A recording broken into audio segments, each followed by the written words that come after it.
Halo teman-teman, perkenalkan aku Laila Putri dari kelas 12 Sanstri. Pada podcast aku kali ini, aku akan bahas tuntas tentang masa Orde Baru. Yuk langsung saja simak podcast aku. Masa pemerintahan Orde Baru dimulai pada tahun 1967. Presiden Soekarno secara resmi menyerahkan mandatnya kepada Jenderal Soeharto melalui Super Semar, Surat Perintah 11 Maret.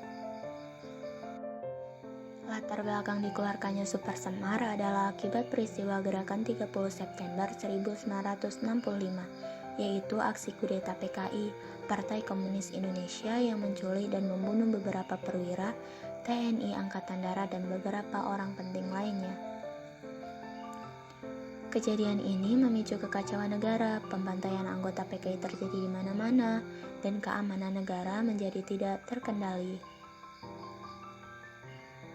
Saat itu negara mengalami masa-masa genting dan kekuasaan presiden semakin melemah.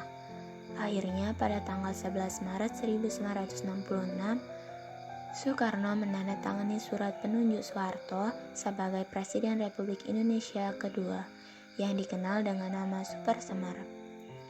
Soeharto secara resmi diangkat sebagai Presiden Republik Indonesia kedua pada tanggal 22 Februari 1967. Tujuan utama pemerintahan Orde Baru adalah menciptakan stabilitas ekonomi dan politik. Dalam rangka mewujudkan tujuan tersebut, pemerintah meluncurkan berbagai macam kebijakan, yaitu kebijakan bidang ekonomi. Yang pertama, membuat program yang disebut dengan Rencana Pembangunan 5 tahun. Dan yang kedua, pemerintah melaksanakan program trilogi pembangunan demi pemerataan ekonomi bagi seluruh rakyat Indonesia. Selanjutnya, kebijakan politik. Yang pertama, pembubaran PKI beserta organisasinya. Yang kedua, pemerintah kemudian menyederhanakan partai politik. Yang ketiga, meresmikan peran militer dalam pemerintahan atau duifungsi ABRI. Yang keempat, mewajibkan penataran P4, Pedoman Penghayatan dan Pengamalan Pancasila bagi masyarakat. Yang kelima, Irian Barat dan Timur-Timur disahkan sebagai wilayah kekuasaan NKRI lewat perjanjian dan konfrontasi.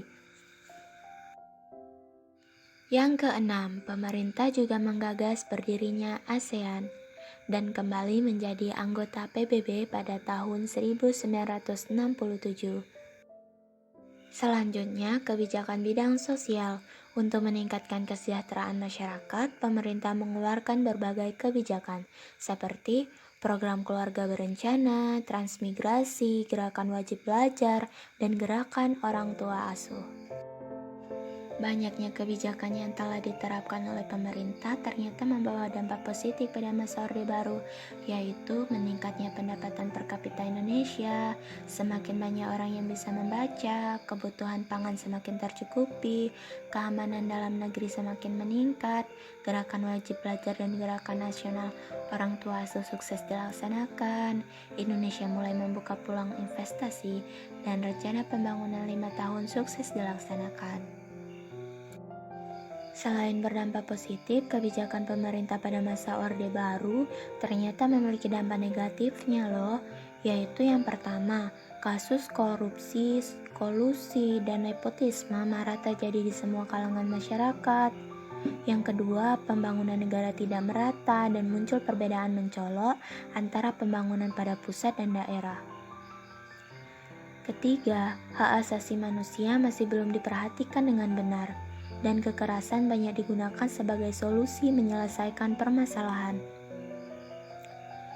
Selanjutnya, kebebasan berpendapat masih sangat dikekang.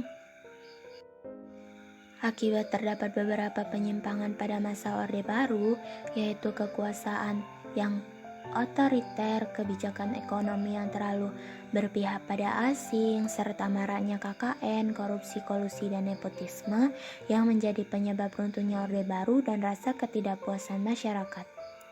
Orde Baru pun berlanjut dengan persaingan politik yang menjadi tidak imbang akibat penyederhanaan partai dan indikasi kecurangan dalam pemilu. Kebebasan berpendapat juga ditekan, siapa saja yang tidak sependapat dengan pemerintah akan dibungkam. Hal ini dilakukan demi mempertahankan kekuasaan Soeharto sebagai Presiden Indonesia. Inilah yang memicu kemarahan masyarakat, terutama mahasiswa. Krisis ekonomi yang terjadi pada tahun 1997 sampai 1998 semakin menambah keresahan rakyat. Situasi keamanan negara kembali memanas sepanjang Mei 1998. Demo besar terjadi di kota dan menuntut Soeharto mundur dari jabatannya. Akhirnya, pada tanggal 21 Mei 1998, Soeharto membacakan pidato pengunduran dirinya, sehingga masa pemerintahan Orde Baru secara resmi berakhir dan digantikan dengan Orde Reformasi di bawah pimpinan B.J. Habibie, yang pada waktu itu menjabat sebagai wakil presiden. Wah, menarik sekali ya bahasan topik kita kali ini. Sampai jumpa di topik selanjutnya. Sejarah adalah sebuah pengalaman yang bisa dijadikan pelajaran di masa yang akan datang.